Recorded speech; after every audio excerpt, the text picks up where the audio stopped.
Ja, super sta pa Mateja pa Eva. Simpatija je res lahko en kup stvari. Zdaj lahko te nekdo privlači za to, kako izgleda, kakšen je karakterno, ali pa preprosto samo ta občutek, kako se ti počutiš ob tej osebi. Lahko je enostransko, žal ta oseba ne čuti tako kot ti do njega, nje.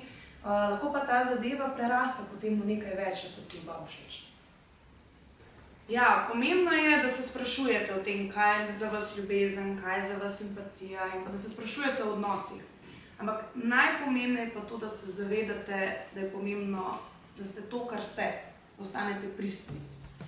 Ker takoj, ko se boste hoteli spremeniti zaradi enega drugega, boste ravno to izgubili. Zato je res pomembno pri tem.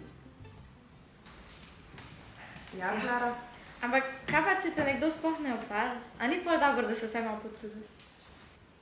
Ja, to imaš prav, Klara, da se malo potrudiš, ampak tisti, ki je pravi zate, te bo imel rad takšno, kakršna si. In zato je pomembno, da se ne poskušaš spreminjati zaradi enega, ki ti je malo všeč, ampak da ostaneš to, kar si, s takimi lastnostmi. Ja, to bo za danes vse. Jaz upam, da ste kaj novega izvedeli. Lepo ste tudi sodelovali, tako da to bom razredniku pohvalila.